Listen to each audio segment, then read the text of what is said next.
আসার এবং বসার তৌফিক দিয়েছেন সে মহান আল্লাহ তাআলা রব্বুল আলামিনের প্রতি একবার শুকরিয়া আদায় করে বলি আলহামদুলিল্লাহ। যে নবী না হইলে এই কুল কায়নাত কিছুই সৃষ্টি হতো না, এবং কি আমরা কেউ সৃষ্টি হতাম না।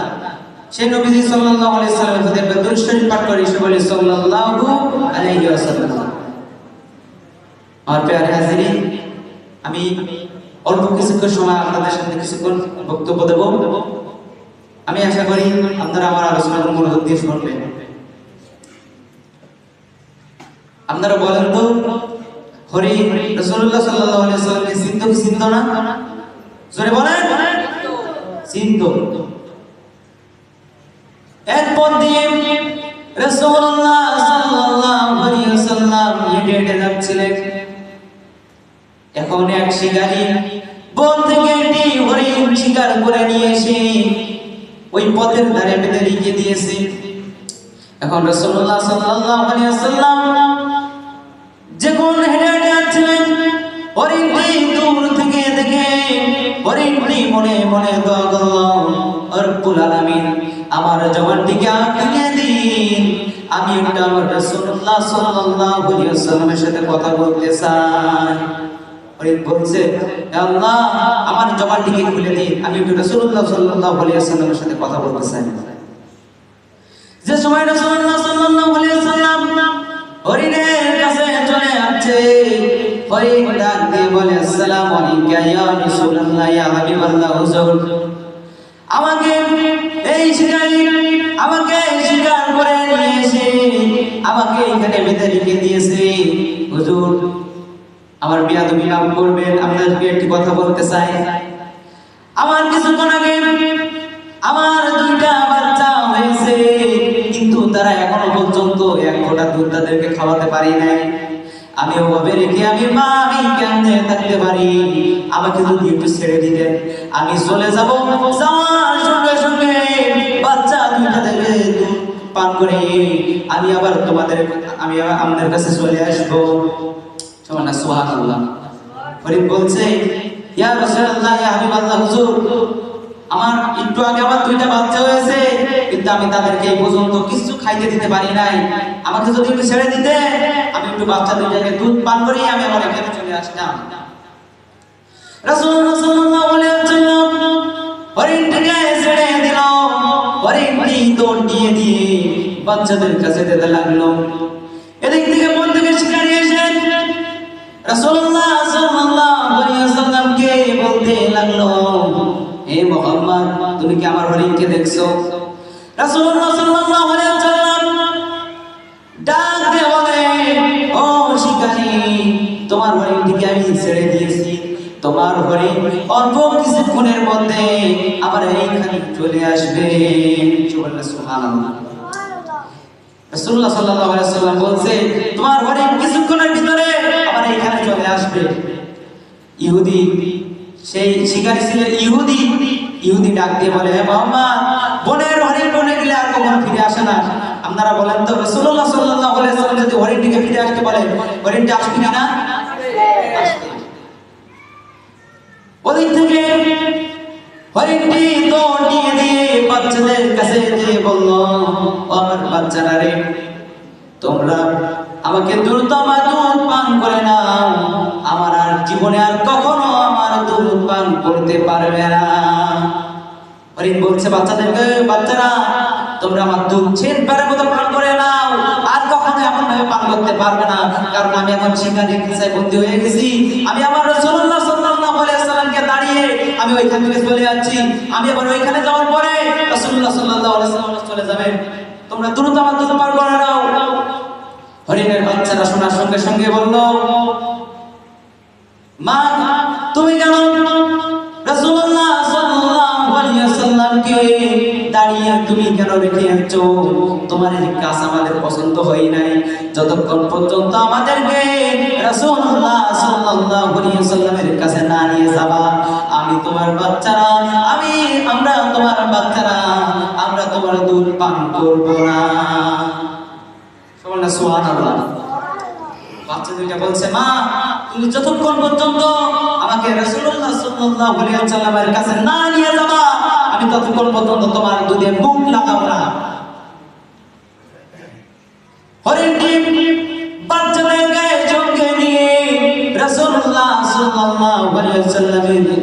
আসতে লাগলো। তিনটি হরিণ একসঙ্গে দৌড় দিয়ে আসতে লাগলো। ওদিক থেকে শিকারী রাসূলুল্লাহ সাল্লাল্লাহু আলাইহি ওয়াসাল্লামকে অনেক কিছু বলতে লাগলো, এমনকি মারধর করলো। জোরে বলেন নাউজুবিল্লাহ। শিকারী কিছুক্ষণ পরে দেখছে একটি নয়, দুইটি নয়, তিনটি হরিণ দৌড় দিয়ে রাসূলুল্লাহ সাল্লাল্লাহু আলাইহি ওয়াসাল্লামের কাছে আসতে লাগলো। ইহুদি খুবই দুঃখ, ইহুদি খুবই লজ্জা পেয়ে বলছে, ইয়া রাসূলুল্লাহ, ইয়া হাবিবাল্লাহ, আপনি নবী, আমি চিনতে পারি নাই, আমাকে মাফ করে দিন হুজুর, আপনি কিছুক্ষণ সময় দাঁড়ান, আমি আসছি। সেই ইহুদি তার স্ত্রীকে নিয়ে সুন্দর জামা কাপড় পরে রাসূলুল্লাহ সাল্লাল্লাহু আলাইহি ওয়াসাল্লামের হাতে কালিমা পড়ে মুসলমান হয়ে গেল। আর হরিণ দুইটা এসে, তিনটে হরিণ এসে রাসূলুল্লাহ সাল্লাল্লাহু আলাইহি ওয়াসাল্লামের কদমে পড়ছে, ইয়া রাসূলুল্লাহ, ইয়া হাবিবাল্লাহ, আমাকে maaf করে দিন হুজুর, আমি বুঝতে পারি না ইহুদি আপনার সাথে এমন আচরণ করবে। আমরা মুসলমান হয়ে আমরা এখনো পর্যন্ত আমাদের নবীকে চিনতে পারি নাই, কিন্তু একটি বনের একটি হরিণ হয়ে রাসূলুল্লাহ সাল্লাল্লাহু আলাইহি ওয়াসাল্লামকে চিনতে পেরেছে। জোরে বলেন না সুবহানাল্লাহ। এইখান থেকে শিক্ষা নিতে হবে, হরিণ যদি রাসূলুল্লাহ সাল্লাল্লাহু আলাইহি ওয়াসাল্লামকে চিনতে পারে, আমরা নবীর শেষ উম্মত, আমরা কেন রাসূলুল্লাহ সাল্লাল্লাহু আলাইহি ওয়াসাল্লামকে চিনতে পারলাম না? আমাদের উচিত রাসূলুল্লাহ সাল্লাল্লাহু আলাইহি ওয়াসাল্লামকে ভালোবাসা। আমরা সবাই স্বপ্নের মাঝে হোক, যেভাবে হোক, রাসূলুল্লাহ সাল্লাল্লাহু আলাইহি ওয়াসাল্লামকে দেখতে চাই কি চাই না? সত্যি চান?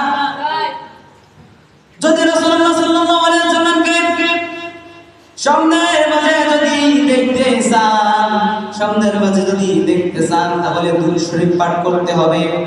দুরূদ শরীফ যদি না পাঠ করে কেমনে আপনি রাসূলুল্লাহ সাল্লাল্লাহু আলাইহি ওয়াসাল্লামকে দেখবেন? রাসূলুল্লাহ সাল্লাল্লাহু আলাইহি ওয়াসাল্লামকে দেখতে হলে দুরূদ শরীফ পাঠ করতে হবে। যদি রাসূলুল্লাহ সাল্লাল্লাহু আলাইহি ওয়াসাল্লাম যদি দেখতে চান, তাহলে দুরূদ শরীফ পাঠ করতে হবে। দুরূদ শরীফ যদি না পাঠ করেন, রাসূলুল্লাহ সাল্লাল্লাহু আলাইহি ওয়াসাল্লামকে কেমনে দেখবেন আপনারা? এজন্য করে দুরূদ শরীফ যদি না পাঠ করেন, রাসূলুল্লাহ সাল্লাল্লাহু আলাইহি ওয়াসাল্লামকে দেখা যাবে না। রাসূলুল্লাহ সাল্লাল্লাহু আলাইহি ওয়াসাল্লামকে যদি দেখতে চায়, দেখতে যদি মনে চায়, তাহলে দুরূদ শরীফ পাঠ করতে হবে। সেটা বলেন ঠিক না বেঠিক? এক বাবা আরেক ছেলে গিয়েছেন হজে। হজে যাওয়ার পরে কিছুদিন পরে বাবা মারা যায়।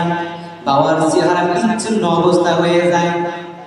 বাবার চেহারা যেমন খারাপ রূপ ধারণ করে, ছেলে খুবই টেনশন হয়ে গিয়েছে।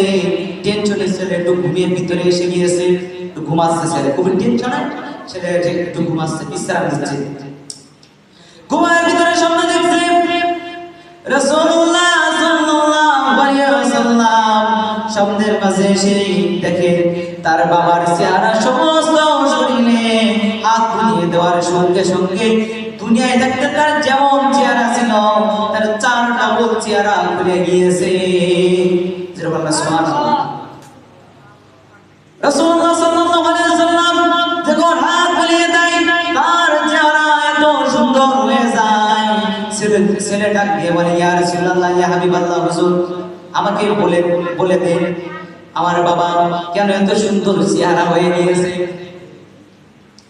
রাসূলুল্লাহ সাল্লাল্লাহু আলাইহি ওয়াসাল্লাম ডাক দিয়ে বলে, ও ছেলে, শুনিয়ে রেখে দাও, তোমার বাবা প্রত্যেকটা দিন তোমার বাবা আমার উপরে কমপক্ষে 100 বার করে দুরূদ শরীফ পাঠ করত।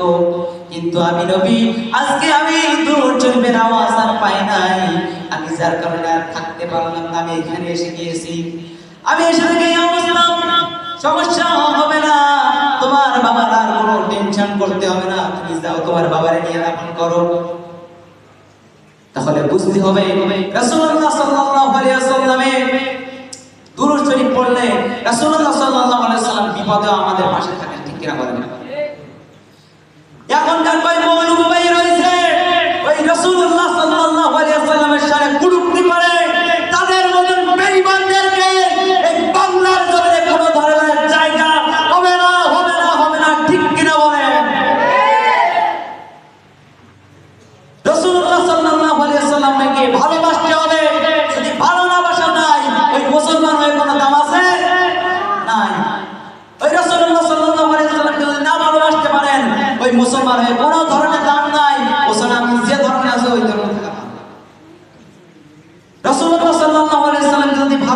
করেন, তাহলে রাসূলুল্লাহ সাল্লাল্লাহু আলাইহি ওয়াসাল্লাম বিপদ আপদে আমাদের কাছে আসবেন, ঠিক কিনা বলেন? আমাদেরকে কত বেশি ভালোবাসেন রাসূলুল্লাহ সাল্লাল্লাহু আলাইহি ওয়াসাল্লাম, তিনি কত পাথরে আঘাত খেয়ে ইসলাম আমাদের কাছে পৌঁছে দিয়েছেন। আর এখন ওই রাসূলুল্লাহ সাল্লাল্লাহু আলাইহি ওয়াসাল্লামের সামনে তোমরা কটূক্তি করো, তোমাদেরকে লজ্জা করা উচিত, ঠিক কিনা বলেন? রাসূলুল্লাহ সাল্লাল্লাহু আলাইহি ওয়াসাল্লামকে ভালোবাসতে হবে, যদি না ভালোবাসা যায় এই মুসলমানের কোনো দাম নাই। আমার প্রিয় হাজিরিন, রাসূলুল্লাহ সাল্লাল্লাহু আলাইহি ওয়াসাল্লামকে যদি ভালো না বাসা যায় ওই মুসলমানের কোনো দাম নাই। যদি ভালোবাসতে পারেন, খাঁটি মুসলিম যদি হতে চান, ওই রাসূলুল্লাহ সাল্লাল্লাহু আলাইহি ওয়াসাল্লামকে ভালোবাসতে হবে। তিনি কেমন রাসূল? তিনি বিপদ আমাদের সব সময়ের জন্য আমাদের কাছে থাকেন, কিন্তু আমরা ডাকার মতো করে যদি রাসূলুল্লাহ সাল্লাল্লাহু আলাইহি ওয়াসাল্লামকে যদি ডাকতে পারি, তাহলে রাসূলুল্লাহ সাল্লাল্লাহু আলাইহি ওয়াসাল্লাম শব্দের মাঝে আমাদের কাছে আসতে পারেন কি পারেন না? পারেন। তার এমন ক্ষমতা দিয়েছেন আল্লাহ, ঠিক কিনা বলেন?